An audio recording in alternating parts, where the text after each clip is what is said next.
Good day mga kanegosyo. Ang topic natin ngayon tungkol ano ba ang brand mga kanegosyo at bakit importante ito sa pagninegosyo natin. Ito kung nagsisimula ka pala magnegosyo, tapusin mo tong video ko, sigurado marami kang matututunan. Ganon din kung nagninegosyo ka na, malamang wala ka pa ring brand, kaya tapusin mo rin tong video ko mga kanegosyo. Ako nga pala si Jepoy, isang negosyante, isa rin akong DJ. Kung kailangan nyo pala ng DJ sa club, sa bar, sa event, message lang kayo dito sa page ko or comment lang kayo. Bilang negosyante, meron na akong 11 years na experience sa pagninegosyo at pagkalugi dito. Excuse. Ano ba yung brand mga kanegosyo? Well, pwede nyong i-search sa Google or sa ChatGPT kung ano yung meaning ng brand. Pero itong definition ng brand para sa akin at pagkakaintindi ko, ito yung meaning niya para sa akin. Mga kanegosyo, ang brand is reflection ng personality ng may-ari. Kung sino yung may-ari ng negosyo.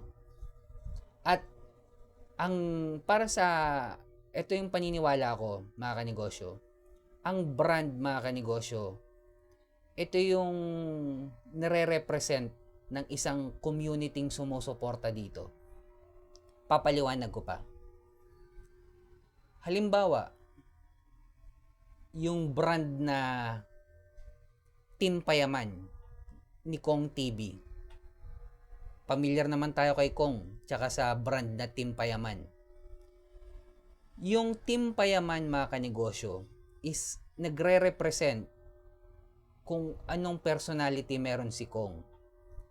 At sa Team Payaman na brand, merong sumusuportang community dito. At kahit anong tatakan, t-shirt man, sombrero man yan, o pantalon pa yan, panyo, towel, basta tatakan ng Team Payaman na brand, may bibili dito. Bakit? Kasi merong community. Ito yung community ng mayaman na lagi kong sinasabi mga kanegosyo, na pinagtatrabahuan yan bago mo makamit, bago mo mahanap. Pinaglilingkuran mo yan sila.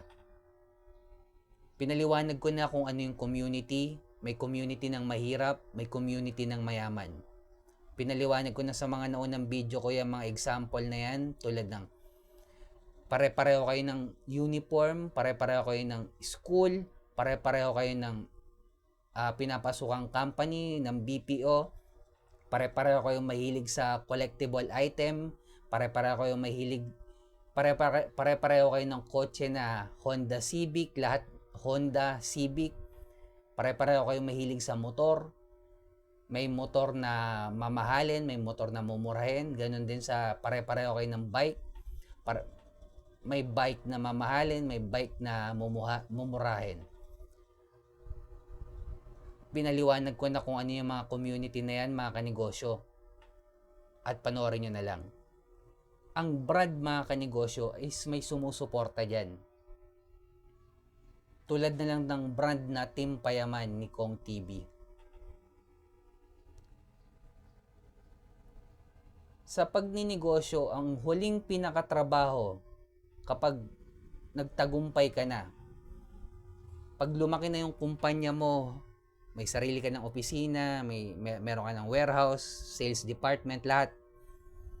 Ang pinakahuling trabaho na lang ng negosyante is marketing and branding. Diyan dalawa, ayan na lang, halimbawa itong brand na Apple, successful na sila.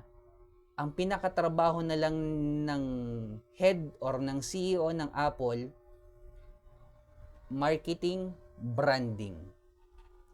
Pag walang benta, trabahuin yung marketing. Focus sa branding. Ganyan na lang ang trabaho kapag lumaki yung kumpanya nyo, mga kanegosyo. Marketing tsaka branding. Kasi yan pa rin yung pinakahuli na labanan, mga kanegosyo. BTS, yung K-pop group, may consider na brand yan. Meron community sumusuporta sa BTS. May community yan dito sa Pilipinas, may community yan sa Korea, may community yan sa Japan, na lahat pare-pareho sila ng gusto, lahat pare-pareho sila na gusto yung BTS. Ganyan gumagana yung brand, mga kanegosyo. Yung community sumusuporta dyan sa brand na yan. Ayan yung dahilan kung bakit hanggang ngayon namamayagpag pa rin yung isang produkto, halimbawa Apple, dahil sa brand. At syempre, marketing. Ang marketing is continuous shouting.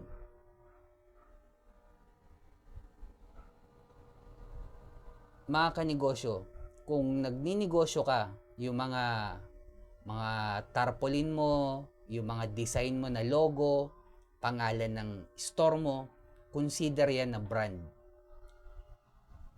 Pero, magiging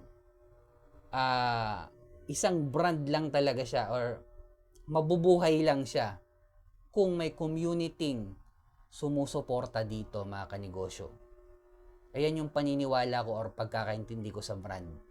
Iba yung definition yan pag chinat GPT nyo, iba yung definition yan sa Google. Bilang negosyante, mas malalim pa yung ibig sabihin ng brand, mga kanegosyo. Kaya pagtrabahuan natin kung ano yung brand natin.